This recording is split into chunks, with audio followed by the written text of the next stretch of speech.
Hola chicos, ¿cómo están ustedes? Espero que estén bien. El día de hoy vamos a abordar la temática de la segunda revolución industrial. Este proceso de consolidación, fundamentación y expansión del sistema capitalista.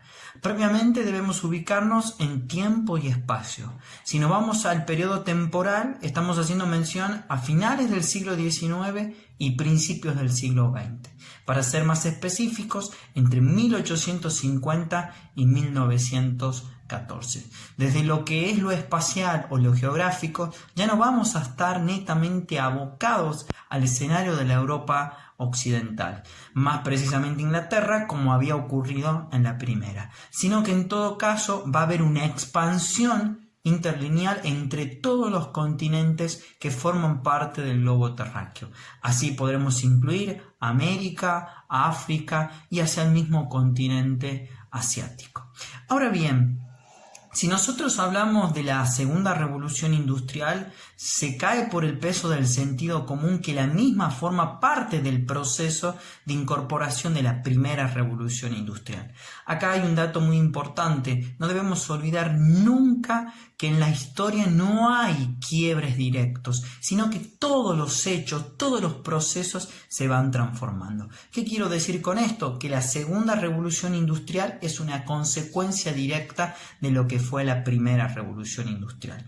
No debemos olvidarnos que con la revolución industrial apareció en escena el sistema capitalista, este sistema de producción en donde los medios para fabricar, para originar un bien y un servicio están sujetos a la economía de mercado y a la propiedad privada, en donde aparece un oferente, en este caso el capital, el burgués, que va a ser el que va a poner a disposición los elementos, y un trabajador o proletario que va a vender su fuerza de trabajo, su intelecto, para poder originar y dar sentido a lo que es un bien y un servicio, ¿sí?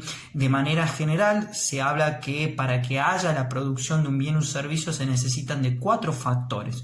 En primer lugar, la tierra, que es el espacio físico en donde se originará este bien. Luego tenemos al trabajador, que es el que vende la fuerza de trabajo a través de un salario que le dispone el dueño de la fábrica, el empleador. Y luego tenemos el capital, que el capital es nada más ni nada menos que toda la fuerza monetaria y material que permite la inversión. Y por último tenemos el criterio tecnológico, es decir, todos los artefactos, todos los bienes que sirven para la fabricación de algún artículo determinado, ¿sí? Entonces es muy importante tener en cuenta a la hora de hablar de lo que es el sistema capitalista.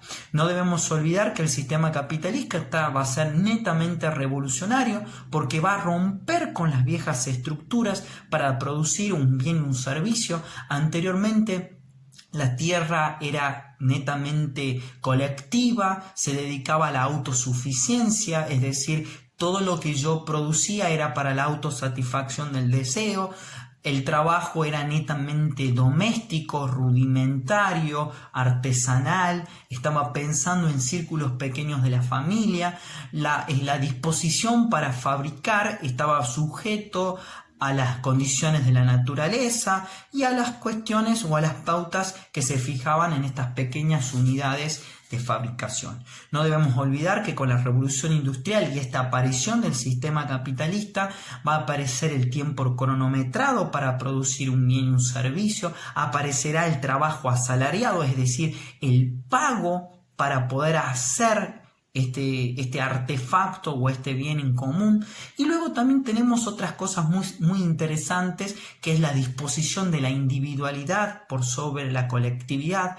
Ejemplo es que con la revolución industrial no nace netamente en las ciudades, sino nace en el campo, cuando se produce el proceso de parcelamiento, es decir, las tierras que antes eran comunitarias, que eran un bien general de toda una comunidad, ahora están directamente poseídos sobre ciertos sectores privilegiados. Es decir, que la propiedad privada es la que va a alimentar el origen de este sistema capitalista, ¿sí? Entonces, estas cuestiones son necesarias para tener en cuenta, en donde además de lo asalariado, en donde además de la idea individualista con esto de la propiedad privada, debemos sumar que las personas, es decir, los distintos individuos, ya no van a tener la convicción de que la naturaleza condiciona sus necesidades, sino que el hombre pretende transformar a la naturaleza para moldarlos de acuerdo a lo que ellos pretendan o tengan como objetivo general, ¿sí?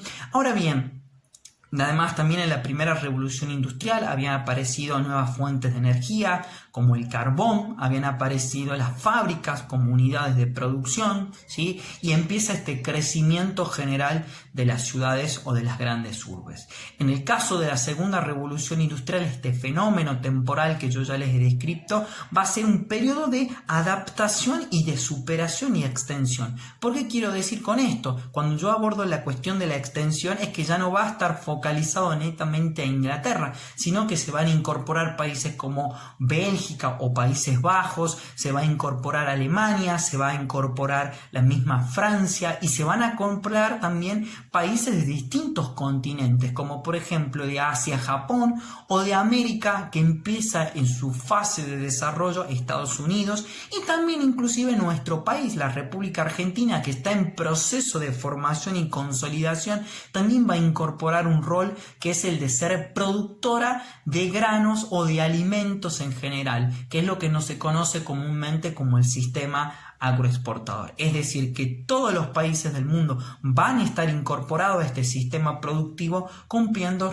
roles totalmente distintos. Ahora bien, avanzando con esta cuestión, no debemos olvidar también que van a aparecer nuevas fuentes de energía como la electricidad o el mismo petróleo, que van a ser verdaderamente rotulantes, verdaderamente cambiantes, porque ya el carbón va a quedar secundado y estas fuentes de energía nos va a permitir tener una mayor aptitud a todas las condiciones tecnológicas que se están necesitando. También se incorporan nuevas industrias como el de la siderúrgica, que van a permitir un crecimiento notable, también la aparición de fertilizantes, de la industria química con todo lo que significa la incorporación de la farmacéutica.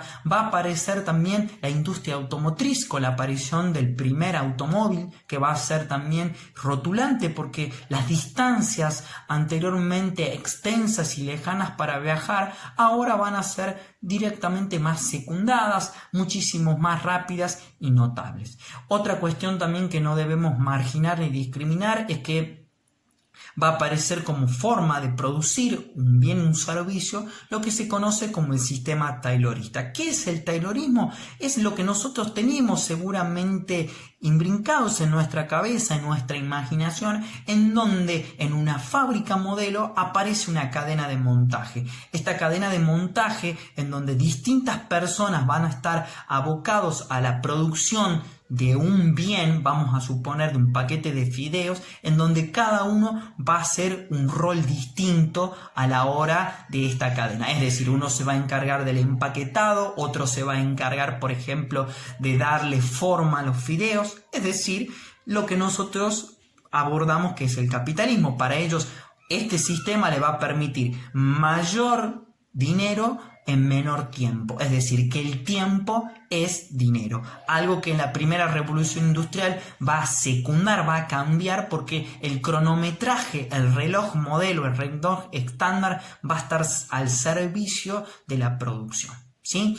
Y otra cosa también que no debemos tener o no debemos marginar es lo que implica ser una nueva forma de organización empresarial. Las empresas que creían en la libre competencia, es decir, en un mercado en donde los distintos ofertados van a poner sus distintos productos y le va a permitir de alguna manera u otra crecer o determinar un importante desarrollo, ¿sí? Acá lo que va a ocurrir que las empresas van a empezar a comprarse unas sobre otras y va a permitir la concentración monopólica o oligopólica. Cuando hablamos de monopolio hablamos de una empresa que concentra la fabricación y todo el sistema de comercio de un producto, o el oligopolio, que es 2 o más productos, ¿sí? Así que bueno, esto es muy importante para que tengamos en cuenta, porque la segunda revolución no tan solo va a estar determinado en la Europa occidental, sino que se va a extender. Van a aparecer nuevos inventos, como recién yo dije, la de la industria automotriz, y además también podemos agregar, por ejemplo, la bombilla eléctrica, el uso de fertilizantes, ¿sí? Nuevos químicos que van a permitir, sin lugar a duda, un desarrollo totalmente potencial, no tan solo al servicio de la producción, sino también al servicio de la salud, ¿sí? Por ejemplo, también la aparición del Portland, ¿sí? El cemento Portland, en la cual va a ser empleado a la utilización de distintos tipos de mecanismos para fabricar distintas viviendas, ¿sí? Entonces, sin lugar a duda, la segunda revolución industrial va a permitir la profundización, la intensificación del sistema capitalista y la expansión a escalas planetarias, en donde nosotros vamos a hablar que el capitalismo se va a constituir en un modelo hegemónico, es decir, que va a centralizar toda la producción y también va a tener severas consecuencias en lo individual, en lo colectivo, en las relaciones entre las personas, en lo político y en la manera de concebir inclusive la vida. Lo que dije anteriormente, el hombre que antes era servicial a la naturaleza, ¿sí? Ahora la naturaleza se ve totalmente transformada con esta vocación científica, con esta cuestión progresiva de lo que el capitalismo cree como necesidad, ¿sí? Ahora bien, esto es básicamente lo que podemos entender y sintetizar lo que motivó la segunda revolución industrial.